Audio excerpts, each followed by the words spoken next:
Class 12th chapter number 3।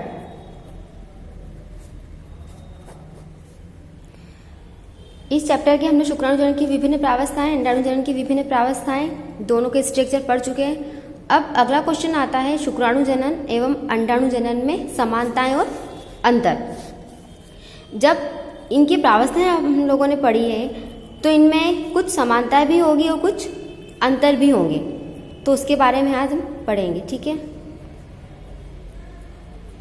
अब सबसे पहली बात आती है समानता की। ठीक है, समानताएं कौन कौन सी होगी? सबसे पहले दोनों ही क्रियाओं में क्या होगा, जनन उपकला कोशिका विभाजित होती है।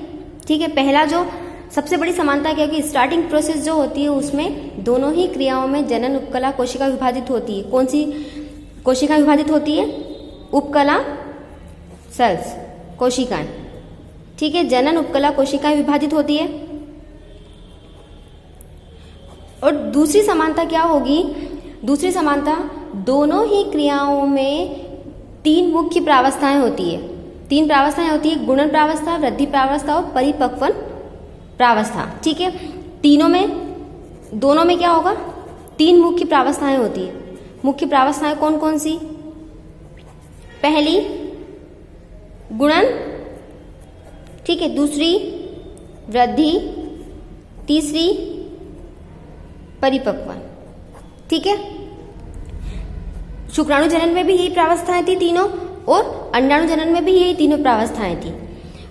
अगला पॉइंट, दोनों की गुणन प्रावस्था में समसूत्री विभाजन होता है। ये भी दोनों में सेम है। शुक्राणु जनन में भी हमने पढ़ा था और अंडाणु जनन में भी हमने पढ़ा था कि गुणन प्रावस्था जो थी, फर्स्ट वाली जो प्रावस्था थी, उसमें दोनों में, शुक्राणु जनन में भी और अंडाणु जनन में भी, दोनों में कौन सा विभाजन हो रहा था?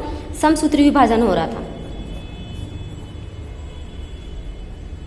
ठीक है, सबसे पहले क्या होगा, दोनों में जनन उपकला सेल्स विभाजित होती है, जनन उपकला कोशिका विभाजित होगी। दूसरा कि तीनों में मुख्य तीन प्रावस्थाएं होती है। कौन कौन सी? गुणन, वृद्धि और परिपक्वन। ठीक है, पहली गुणन, और दोनों प्रावस्थाओं में क्या होता है कि गुणन प्रावस्था जो रहती है उसमें समसूत्री विभाजन होता है। कौन सा विभाजन होता है?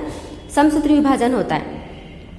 ठीक है, और सेकेंड आती है वृद्धि प्रावस्था।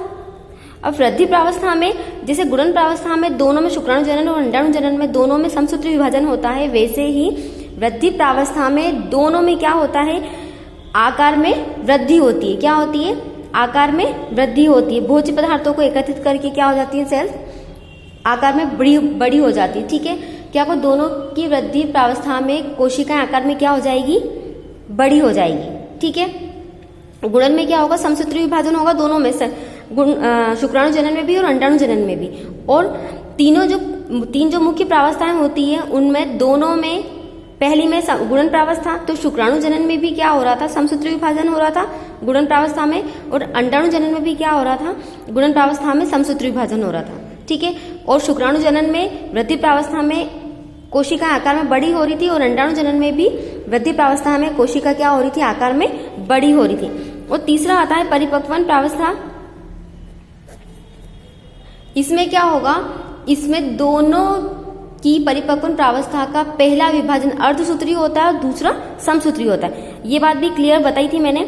इसके परिपक्वन प्रावस्था में कितने विभाजन होते हैं? 2 विभाजन होते हैं। ठीक है, परिपक्वन सेल्स जो होती है वो 2 बार विभाजित होती है। तो पहला विभाजन जो होगा वो होगा अर्धसूत्री,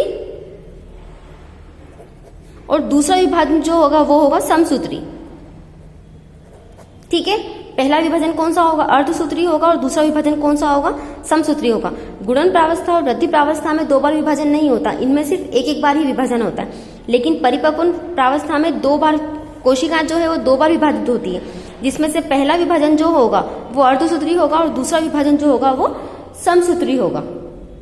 ठीक है, और दोनों ही लास्ट में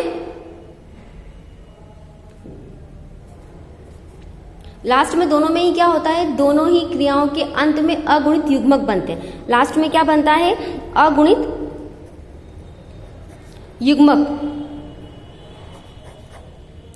शुक्राणु जनन में शुक्राणु बनेंगे और अंडाणु जनन में अंडाणु बनेंगे। दोनों में ही क्या होते? अगुणित युग्मक का निर्माण होता है, क्योंकि हम प्रावस्थाएं पढ़ रहे हैं, मतलब कैसे शुक्राणु का निर्माण और कैसे अंडाणु का निर्माण होता है उसमें। और इस अभी हम लोगों ने क्या पढ़ा, शुक्राणु तथा अंडाणु जनन में समानताएं, कि दोनों ही प्रावस्थाओं में कौन कौन सी समानताएं होती है।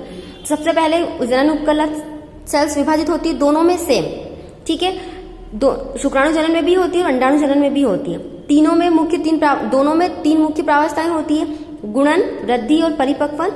गुणन में क्या होगा, समसूत्री विभाजन होता है, गुणन प्रावस्था जो रहती है फर्स्ट वाली उसमें समसूत्री विभाजन होगा। वृद्धि में आकार में वृद्धि होगी, क्यों, क्योंकि यहाँ पर ये क्या करता है, भोज्य पदार्थ को संग्रहित कर लेता है, ठीक है।